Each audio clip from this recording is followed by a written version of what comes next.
पूरक वाचन एक खूप मळबांत उफेत आयले. वयर येतना ताका कोण तरी हात हालोवन आपयताशें दिसलें. कुपान पळयलें.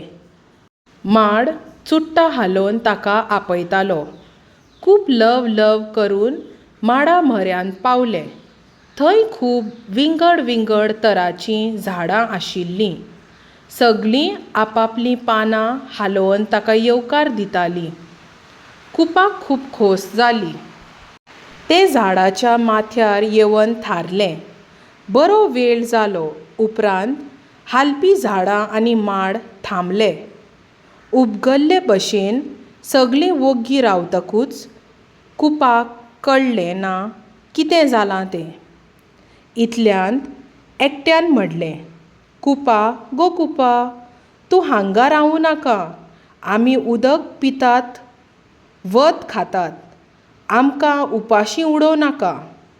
कुपान पळयलें सगळ्या झाडांचेर ताची सावळी पडिल्ली आनी तांकां वत मेळ्ळें नाशिल्लें.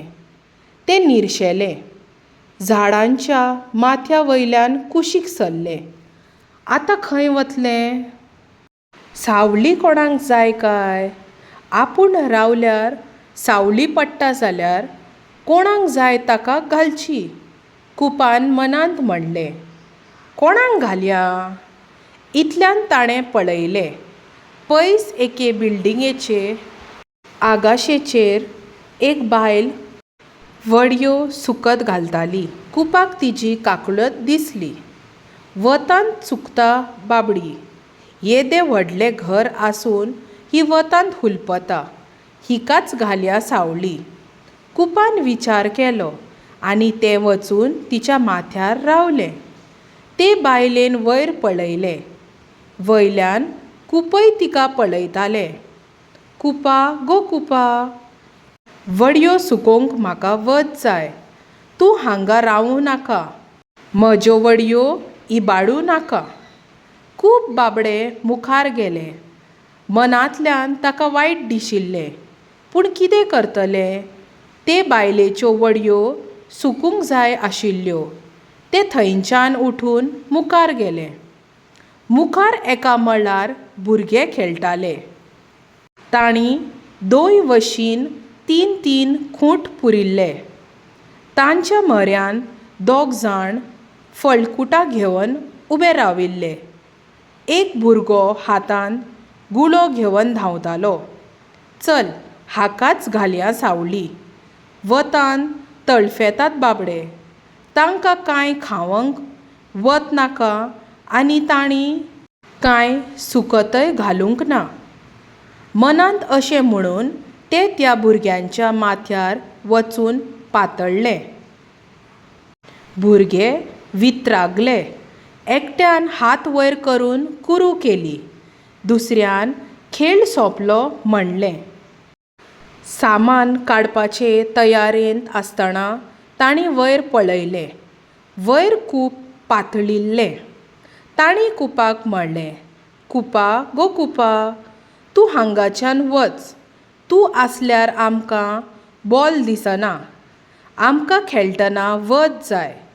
वतांत बॉल बरो दिसता." कुपाक वायट दिसलें. देवा म्हज्या, हांव वतां थंय कोणाक नाका. सगळ्यांक वत जाय.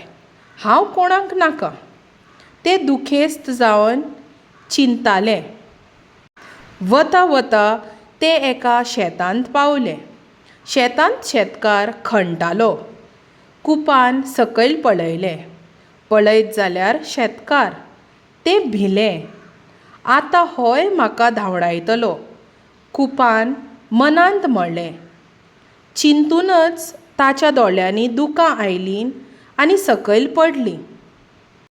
सकयल काम करतल्या शेतकाराचेर 2 थेंब पडले. ताणें वयर पळयलें. "कुपा, तूं आयलें? यो, तुजीच वाट पळयतालों. ही पळय तुज्याच येवकाराची तयारी चल्ल्या." शेतकारान अशें म्हणटकच कुपाक उमाळो आयलो. ताचें सगळें आंग विरलें. आंगांतल्यान फटाफट उदकाचे थेंब सकयल पडूंक लागले. पावस आयलो, शेतकार उमेदीन भरलो. भुरगीं नाचत भायर आयलीं. वारो ह्या पोंताक साकून त्या पोंताक धांवलो. कडेक आशिल्लीं झाडां खुदखुदूंक लागलीं. सगल्यांक आनंद जाल्लो पळोवन खुपूय खोशी जाले. आपल्या धारांनी ताणें सगल्यांक वेंगेंत घेतले. जमनी वयल्यान वांकडे तिकडे मेळत तशे धांवूंक लागले. शेतां भाटां, न्हंयो बांयो उदकान भरल्यो आनी सगल्यांक खोस जाली. बरोवपी किरण मांब्रे. बरोवप्याची वळख किरण मांब्रे, जल्मगांव काणकोण. कथा, बाल साहित्य, कविता अशे साहित्याचे साबार प्रकार केळयल्यात. अनपेशीत, अनंत अत्रंग, सैमांगणांत, पुंजायिल्ल्यो काणयो, बालकथा अशीं तांचीं साबार पुस्तकां उजवाडा आयल्यांत. सैमांगणांत ह्या पुस्तका खातीर तांकां कोंकणी भाशा मंडळाचो मनोहरराय सरदेसाय यादस्तीक बाल साहित्य पुरस्कार फावो जाला. विचारफूल पळोवया. मळब शिंपता पावसा सरी, शेत पिकता भांगरा वरी. हे वळीचो अर्थ म्हटल्यार जेन्ना मळबांतल्यान पावसाच्यो सरी धर्तरेचेर पडटा तेन्ना शेतांतली पीक लखलखता आनी ती पीक भांगरा वरी वो भांगरा सारकी आनी मोलादीक दिसपाक लागता. हो ओळ सैमाची सोबीतकाय आनी पावसाचें म्हत्व दाखयता. The sky sprinkles shower of rain and the fields ripen like gold. This line describes the beauty and importance of nature and the monsoon.